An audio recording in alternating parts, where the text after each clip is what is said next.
The local musical industry is hoping to do its part to further promote Hallyu, or the Korean wave, by reaching out to international audiences with original productions amid the global popularity of K content.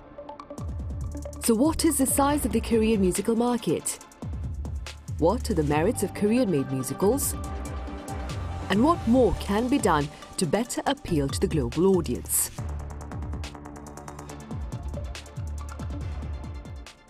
Welcome to Issues and Insiders. Indeed, Korea's musicals are seeking inroads onto the global stage. And for more on these efforts, I have Professor Chie Hye-Won from Kyung Hee University. Professor Chie, it's been a while. Welcome back. Good to see you again. Right, I also have Director Peter Huntley of Smart Entertainment over in London, live on the line. Mr. Huntley, it's a pleasure to have you with us. Thank you for having me. Right, Professor Chie, let's start here then. Let's begin with a few words on the size of Korea's musical market and perhaps a few words also on the factors fueling its rather rapid growth. Yeah, it has been very rapid growth, and the Korean theater market has been rapidly growing for the past 2 decades. It's like about 20 years. And one of the reasons behind its huge growth would be based on the success of the Korean original musicals, Korean-made musicals. Both the larger scale shows and many smaller shows in Daehangro. So based on the annual statistics report of 2019, before the COVID-19, the growth of the Korean-made musicals has increased 25% to 36% of the total growth of musical theater. Even during the COVID-19 pandemic, Korean musical theater community has been trying to keep the shows open and developing new markets with the original shows. So I think expanding the power of producing and creating our own stuffs would be the most important factors to reach this rapid growth. Which we will talk about more in detail, of course. But then, first, Mr. Huntley, then, while the pandemic shut down theatres in Broadway and West End, Korea's theatres were quite fortunate enough to remain open during the pandemic. And that being said, what do you suppose defines Korea's musical industry? Well, the first thing that comes to mind is the average age of your audience, which is significantly younger than we'd see in London or New York. I was seeing people in their 20s, where most of our ticket buyers are in their 50s, frankly, here. And that is very encouraging to the development of a new art form. But also, I think it speaks to why your theatres could remain open during the pandemic and hours shut. Neither the UK or the US had a track or trace system that worked. Both London and New York have theatre buildings which are very old. In the UK, there's no air conditioning or air filtration. And in the end, we had to learn from Korea about how to reopen our theatres safely. And away from COVID, I think it's very clear that there's a significant belief that theatre is central to the public good and to Korea's soft power. And that, I would say, is an attitude that is shared with the US and the UK. You can see here there's an appetite for Korean stories. You can see it in movies like The Handmaiden or Parasite, TV shows like Squid Game. I think theatre will now follow on very closely in the Korean wave, and we'll see far more original Korean content on our stages. Right, and staying with what Mr. Huntley has just said, Professor Chie, a growing number of Korea's musical productions, as you mentioned earlier, of course, have been garnering attention overseas. Do tell us a bit more about this trend, and how do you explain it? The overseas market has been interested in the Korean musicals for about 20 years, 10 years, I think. But either touring productions or locally licensed production of Korean shows has been presented in many cities in Asia, including Japan and China. But however, branching out into overseas market could be boosted by the strong government support, especially by Korea Arts Management Support, aka KAMS. So, for example, one of their international projects, K Musical Road Show, has helped many Korean shows to enter Chinese market since 2016. And more than 20 shows have been introduced, and a number of shows were locally licensed by Chinese producers through its showcases. And the larger scale shows such as The Man Who Laughs or Matahari, produced by EMK Musical Company in Korea, have been licensed and locally produced in many cities in Japan as well, including Tokyo and Osaka since 2018. So more recently, Korean musical theater is trying to reach out into the center of the theater business, New York and London. So earlier this month, the original Korean musical Gwangju, which tells about the May 18 democratization movement, have adapted into English and showcased in New York. Also, CAMS, the earlier that I mentioned, the CAMS is trying to support to develop compatible Korean musicals in English-speaking countries, including London and New York. And in November this year, 3 shows, including Marie Curie and My Bucket List, will be showcased in London, and one in New York, supported by CAMS grant. Maybe Peter would know more about this, I think. Right, and then let's turn straight away to Mr. Huntley. Then, Mr. Huntley, you also recently partook in the K-musical market here in South Korea. It's, I understand, a platform to offer Korean musicals inroads into the international stage. And that being said, what do you suppose are the merits of original Korean productions? Well, I count myself very lucky to have been invited to K Musical Market. I've never been invited to anything similar where the state support an art form being developed, and I think it's incredibly encouraging. I believe that is the way that we'll see more Korean work on worldwide stages. I think that the things that really stuck out for me were extraordinary musicality and composition skill.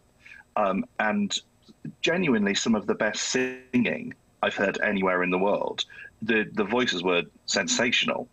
What was also, I think, quite unique to Korea was that many writers were being asked to produce their own work as well, to go out and tell us producers from abroad, our promoters from abroad, about their material. That is incredibly rare to happen here. Normally here you are a writer, you meet a producer who you're friends with, and you put on a show together, and the producer does the work of raising the money, mounting the production. The only sort of notable examples I can think of which follow the Korean model are Andrew Lloyd Webber and Rodgers and Hammerstein, and frankly, that's not a bad place to be, I would say. Right, I see. Professor Chie, so we have set the reality that Korean productions are gaining quite a bit of popularity overseas. And that being said, what tasks lie ahead with regard to further advancing Korea's musicals to ensure perhaps higher ticket sales overseas? Overseas, right. I believe Korean-made musicals should be original. And they make the audiences engage from the international perspectives as well. So I don't think they have to be the Western type of show, though. So for achieving their strong attention, I would rather recommend to build up the Korean original brand in the international market. So telling the international audiences our authentic stories, but in a more global manner. So, for instance, the Korean musicals would seek more universal elements, combining with Korean stories or narratives. I think that is one of the important things. And working with the international partners is another thing. And besides the government support, we need stronger structures for the branching out into the international markets. For instance, like the booking agents for the touring productions or licensing agent for the international productions. So we need stronger structures for that. Right, I see. Mr. Huntley, what more do you suppose can Korea's musical industry do then to better reach out to foreign audiences? I would back up exactly what the professor's just said. I was incredibly surprised to see that so many shows that I saw in Korea were based on 19th century European classic texts. Now, just to put that in context, that was a very popular type of source material for a British or American musical in the 1980s and the 1990s. And we've really now moved on to much more contemporary work. And I think the job for Korean writers is now to ensure that the books reflect the themes of contemporary life.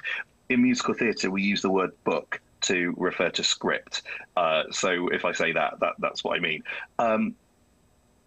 you'll see from British and American hits that are recent, Six, Hamilton, everyone's talking about Jamie. Audiences are crying out for their lives, their music styles, new cultures to be reflected on stage. And because we know that European and American audiences have enjoyed Korean work on film, music and television, it's clear that that can be reflected on the stage as well. I saw 3 or 4 pieces that in Korea that I loved, that I thought really achieved that. You and It, this extraordinary story about an AI love affair. There's a beautiful musical about an autistic child called Almond, and an incredible achievement of a musical called Harmony, set in a women's prison. And I think they're the work that will have international appeal, things that reflect contemporary Korea.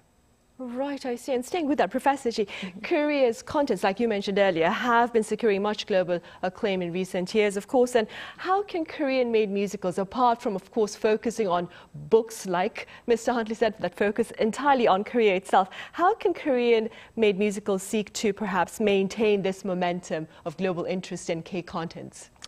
I think we should the international audiences well first. So each theater is a local business. It's different from the media. So we should understand their local audiences and local market, each market actually. So that's the first thing that I think. And we need to also understand the specialty of our own market. So earlier, as Mr. Huntley said earlier, the market in Korea is more focused on the younger generations, but the other markets are different. So we need to understand the market, each market internationally, and we need to make our own stories. But it's based on our own stories, but in more international manners. So that's the thing, I think, communicate with the audiences, local audiences, and the partners. So you're tailoring to that particular market then, right. Essentially. Mr. Huntley, are there any words of advice that you would care to share with the Korean musical industry as it seeks perhaps to expand its presence beyond borders? Well, I think this is a profound moment for the Korean musical. There's a K-pop musical just opening on Broadway. Mm-hmm. As you mentioned, there'll be 3 industry sharings of Korean musicals in London, which are being produced by my friends at Arirang Entertainment and Hearts on Hook Productions in just this autumn. I've been thinking about this a lot since I was last in Seoul, and I keep on coming back to a phrase that Bob Iger, who was the chairman of Disney, used about building Disneyland Shanghai, which is authentically Disney, distinctly Chinese. And I think we should be paraphrasing that to authentically Broadway, distinctly Korean. I think international audiences will be very excited to see contemporary Korean culture on stage. I think mimicking the West End or Broadway of 40 years ago won't help. That won't get you into those markets.